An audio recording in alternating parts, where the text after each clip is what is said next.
예, 먼저 이창용 후보님 후보 지명을 축하드립니다. 아까 뭐 간단한 질문 사항이었는데 재산 신고상에 임야 관련돼서 취득 경위와 또 경북 구미 소재 관련돼서 그 어떤 답변을 하셨어요. 선산이라고 하셨죠. 네, 그러면은 선산이면은 실질적으로 종중재산입니까? 종중재산입니다. 아, 그래요. 예, 종중으로 등록을 안 하고 종중 대표세요? 종중 대표입니다. 아, 그래요. 알겠습니다. 자, 그러면은 그 기준금리 관련돼서 좀 기준금리 인상을 지난 4월 14일 날 예. 총재 부재 한 상황에서 0.25%포인트를 인상을 했습니다. 근데 금리 인상에 대한 후보자의 입장을 보니까 물가 상승 압력을 완화하고 인플레이션 기대를 안정시키는 효과를 나타낼 것으로 그렇게 기대를 하고 있다. 맞죠, 그죠? 맞습니다. 근데 거기에 따라서 실물 경제하고 취약계층에 대한 부담을 주는 게 사실이란 말이죠, 그죠? 네, 그럼 결국은 이제 두 가지 중에서 물가 상승 압박이 너무 크니까 거기에 더 비중을 줘야 되겠다 이런 이야기죠. 네, 그럼 결국은 이제 이 가계대출 증가세도 좀 줄여주고 하는데 취약계층에 대한 사항에 대해서 어떤 대책을 강구를 해야 된다고 생각하세요? 금리가 인상이 되면은 취약계층의 부담이 굉장히 많이 늘어날 건데 한은으로서는 어떻게 해야 되고 정부로서는 또 어떤 대책을 마련하는 게 좋겠다고 생각합니까? 사실 이게 참 어려운 문제입니다. 존경하는 위원님께서도 정부에 계셨으니까 워낙 이런 고민을 많이 해보셨을 거라고 생각합니다만 저희가 거시경제적으로는 지금 약간 이 금리를 올리는 쪽으로 안 갈 수 없는 상황인데 거기에 의한 부작용으로 취약계층이 굉장히 어려워질 것은 사실입니다. 그래서 저희들은 저희가 갖고 있는 툴 안에서는 지금 금융중개대출에서 지금 소상공인 자영업자에 대한 지원을 같은 이자율로 유지하고요. 그렇지만 또 그렇다고 그 이자를 계속 낮게 유지하면 수요가 늘어나고 새로 대출받는 사람이 조정을 안 할 거기 때문에 신규 대출에 대해서는 기준금리만큼 좀 올렸습니다. 그래서 시그널도 주면서 기존에 대출 받고 있는 소상공인자 자영업자는 지원을 받을 수 있게 하고 있습니다. 다만 이제 더 나가다 보면 사실 구조조정도 필요하기 때문에 더 많은 차주들이 어려워질 수 있고요. 그 경우에는 이 재정의 역할로 금융위와 기재부와 얘기해서 개인 파산 제도라든지 이런 어려운 분들이 엑짓할 수 있는 방안을 저희들이 마련하고 그러면서도 또 그것이 예. 새로운 산업으로의 자원 이동을 막지 않을 정도로 두 예, 가지 자, 특별히 예. 같이 가는 그런 방안을 알겠습니다. 그래서 예. 결국은 이제 제가 보니까 금리는 인상을 하고 관련되는 세부 대책은 정부가 하도록 하자 이런 취지인 것 같아요, 그죠? 예, 한국은행도 그러면은 일부 기여했습니다. 이제 한국은행의 역할에 대해서 한은법 제1조에 뭐 잘 나와 있지 않습니까? 네. 물론 기본적으로는 물가 안정이다. 그다음에 또 금융 안정에 유의해야 된다. 네.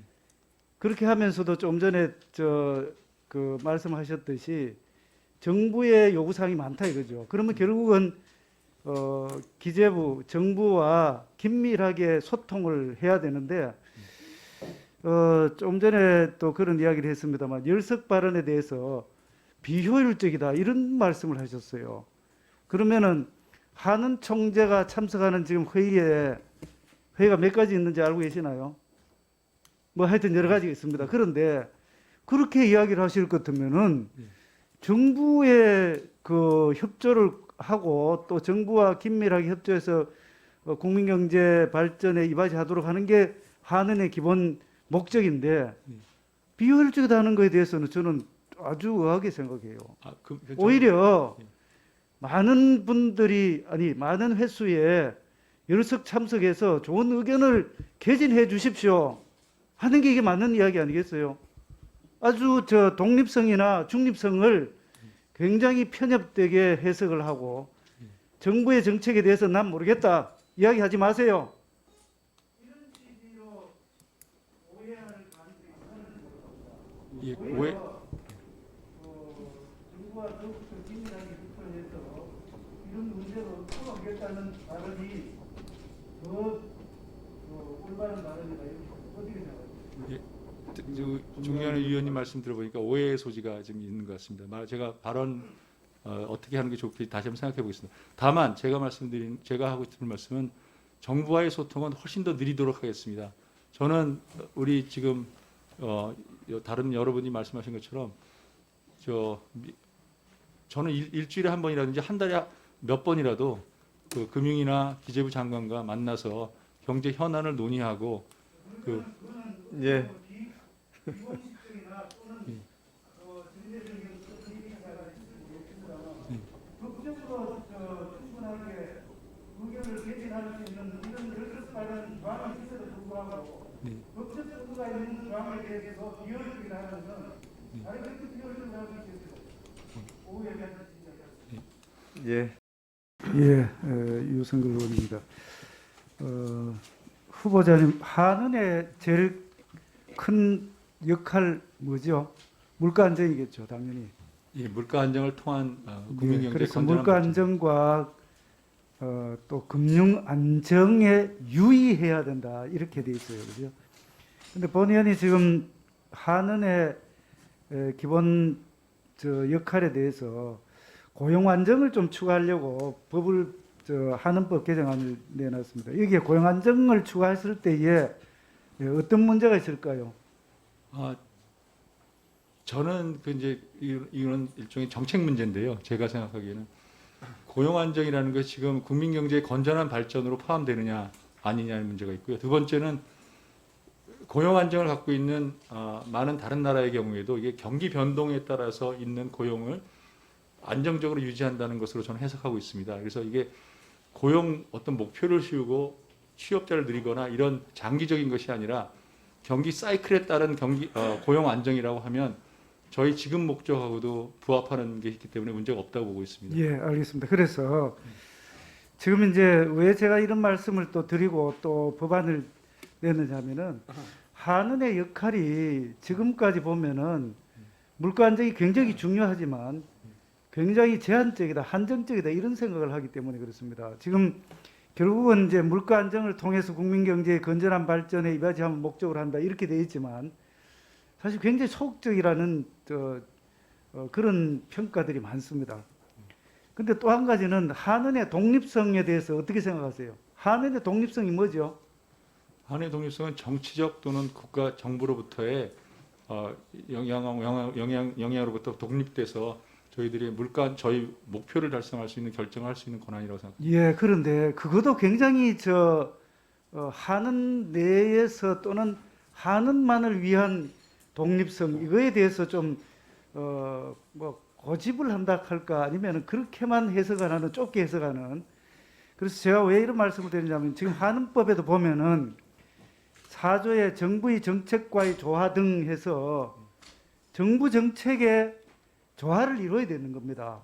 그런데 마치 독립성이라는 게 하는 이외에는 다른 사람들은 내 일에 관여하지 마라, 내 일에 이야기하지 마라 이런 취지의 독립성을 요구를 하면 안 된다는 그런 이야기입니다. 동의합니다. 그리고 물가 안정도 당연히 이 정부와 협의를 해서 정하도록 그렇게 되어 있습니다. 맞죠? 그렇게 따져보면은 물론 이제 제가 서면 답변을 보니까 고용 안정에 대해서도 지금 현재도 고용 안정을 같이 추진하는 취지의 답변을 하셨더라고요. 저는 맞다고 생각합니다. 자, 그러면은 결국은 이제 물가 안정과 금융 안정, 고용 안정을 같이 추진을 해서 최종적으로는 국민 경제 발전이 이바지함을 목표로 한다. 이런 취지로 이해를 하겠습니다. 한 가지 여쭤볼게요. 우리 금융 통화 정책의 전달 경로. 네. 그렇다면 아까 다른 의원님도 그렇게 질문을 하셨는데 이런 전달 경로를 정확하게 파악하면은 전체 한은의 우리 거시 경제 모델이 있죠. 네. 거기에 외부 샥을 줬을 때에 그 전달 경로를 통해서 전달 경로를 통해서 어떤 효과가 각 부문별로 또는 각 그 변수별로 나타나는지를 전부 다 볼 거 아니겠어요. 그렇습니다. 그러면 결국은 한국은행은 금리를 내리든지 올리든지 또는 양적 완화를 통해서 통화량을 늘리든지 줄이든지에 따라서 그 효과를 전부 다 보고 있는 거죠. 추정하고 있습니다. 추정하고 있죠. 네. 그럴 때 중요한 게 결국은 파라미터들이 각종 파라미터를 전부 다그 에스티메이트 전부 다 추정해야 될 거 아니겠습니까? 그죠? 네. 거기에 따라서 물론 경제 상황에 따라서 파라미터 자체가 달라질 수가 있으니까 그죠? 거기에 대해서도 다 지금 모델을 가지고 있고 그렇게 알고 계시죠? 네. 그래서 결국은 뭐냐면은 지금 이제 예를 들어서 독립성과 중립성과 자율성과 또 자주성에 대해서 이야기할 때도 너무 이렇게 제한적으로 이렇게 하실 필요가 없다는 생각이 들어요. 왜 한국은행은 한은사라고 이야기할 정도로 고용한 그 구름 위에서 진짜 논의는 그런 형태의 행태를 보여야 되냐 이거죠. 저는 그렇게 생각을 안 합니다. 한국은행도 국민 경제를 위해서 적극적으로 행동을 하시고 적극적인 조치를 취하셔야 된다는 그런 말씀이세요. 네. 어떻게 생각하세요? 정말 동의합니다. 그래서 앞으로 이제 총재님이 되시면은 물론 이제까지도 전임 총재들도 열심히 하셨겠지만 국민 경제 전체를 위해서 정부 부처와 협조도 하고 소통도 하고 회의도 하고 또 어떻게 생각하면은 이거는 독립성을 해치는 거기 때문에 답변을 안 하겠습니다. 굉장히 저는 무책임하다고 생각해요. 예컨대 과거에 서별관 회의라든지 이럴 때에 참석을 하셔서 의견 개진하시고요. 또 정부가 잘못하고 있는 부분에 대해서는 이렇게 해야 됩니다라고 의견을 제시하는 게 저는 맞다고 생각하는데 어떻게 생각하십니까? 적극적으로 저는 그렇게 생각하고 있습니다. 그렇게 제가- 해주십시오. 예. 이제까지 한국은행 직원 지금 몇 명이나 되죠? 2,400명 정도. 그 많은 우수한 인력들이 제 역할을 못한다는 그런 이야기들이 맥켄지 보고서 보고 받으셨죠? 네. 전체 벤치마크 포함하면은 전 세계 기준으로 해서 10% 하위 10%에 해당이 된다는 거예요. 알고 계시죠? 보고서 결국은 이렇게 우수한 인력을 우수한 조직을 활용을 안 하다 보니까 아무것도 못하는 비활성화된 그런 인재가 되어버린다 이런 생각입니다. 어떻게 생각하십니까? 보다 적극적으로 여러 경제 문제에 의견을 개진할 수 있는 저는 그게 그렇게 그래서 아까 오전에 제가 말씀드렸던 열석 발언에 대해서도 저는 그렇게 생각하시면 안 돼요. 열석 발언을 오히려 더 활성화해서 더 오십시오. 한 가지 여쭤볼게요. 나중에 확인 한번 해보십시오. 전문가들도 금통위원회의 회의 때에 의견을 들을 수 있도록 되어 있어요. 알고 계시죠? 네. 한 번도 한 적이 없을 겁니다. 그만큼 폐쇄적이라고 되어 있는 거예요. 마치 외부에서 무슨 이야기를 하면은 독립성 또는 자주성, 자율성, 중립성을 훼손하는 거다. 저는 그렇게 의원님 말씀에 전적으로 동감하고요. 아까 제가 오전에 표현을 좀 잘못한 것 같은데 제 말씀은 사전적으로 이런 조율이 다 이루어져야 되고 외부 의견도 들어야 되고 정부 의견도 들어서 논의를 해야 된다는 거고요. 다만 이제 금통위장에서 의견이 다를 경우에 왔을 경우에는 이 공개적으로 정부와 한은의 의견이 다르다라는 것은 시장에 주는 영향은 별로 좋지 않기 때문에 제 생각에는 그런 의견이 조율이 될 수 있도록 사전에 최대한 노력을 하고 그 다음에도 의견이 다르면 제 얘기는 그때 금통위에 와서 말하는 것이 과연 바람직하냐. 왜냐하면 이게 공개가 되면은 또 어차피 그때 와서 의견이 바뀌는 것도 아니고 공개가 되면 시장에 주는 충격도 있으니까요. 그래서 저는 사전에 다 조율이 돼야 되고 만일 의견이 다르면 그때는 금통위가 독립적으로 판단하게 해야 되고 그 경우에 그러면 마지막에 정부가 와서 열석 발언권을 하는 것은 오히려 결과는 바꾸지 않고 시장에 주는 시그널이 좋지 않으니까 효과가 좀 없지 않겠나 그런 차원에서 말씀드렸는데 그 앞에 조율을 사전에 다 해야 되고 의견이 다르면 굉장히 큰 토론을 해야 된다는 것에 대해서는 전적으로 동감합니다. 그리고 거기에 그렇게 만나는 것 자체가 독립성을 훼손한다고 저는 전혀 생각하지 않습니다. 예. 유성걸 의원님 수고하셨습니다. 이어서 정성호 의원님 질의하시겠습니다. 후보님 오회의 소지가 있을 끝해서 제가 확인차 한 말씀 여쭙겠습니다. 아까 추경 관련돼서 답변을 하시면서 추경의 규모가 크면은 물가 상승에 압박으로 작용한다는 그런 취지의 말씀을 하셨어요. 맞습니까? 그런데 제가 이해하기로는 추경의 규모가 문제가 아니라 현재 국채를 발행을 해서 추경을 할 때에 그 재원이 시중에 있는 통화를 흡수해서 국채가 발행이 된다면은 문제가 없을 건데, 만약에 그 국채 중에 일부를 한국은행이 공개시장 운영을 통해서 매입을 한다든지 해서 추가적인 본원 통화가 발행이 됐을 때는 물가 상승의 압박 요인으로 작용할 수 있을 거다. 저는 이렇게 생각을 하거든요. 그래서 그 부분에 대해서 추경의 규모에 따라서 물가 상승의 압박 요인으로 될 수 있겠다는 취지의 아까 말씀을 하셨길래 거기에 대해서 명확하게 답변을 해주시죠. 우선 추경이 일어나더라도 저희가 직접 국채를 정부로부터 매입하는 것이 아니기 때문에 통화량의 변동은 그 경우를 제외하고는 없다고 생각합니다. 제가 말씀드린 것은 추경이 적자 재정으로 일어날 경우에는 총수요를 늘리는 효과가 있기 때문에 물가에 압력을 줄 수 있다는 원론적인 말씀이고요. 예, 그렇기 때문에 다른 걸로 대체하거나 그 양에 따라서 변할 수 있다는 말씀입니다. 예, 알았습니다.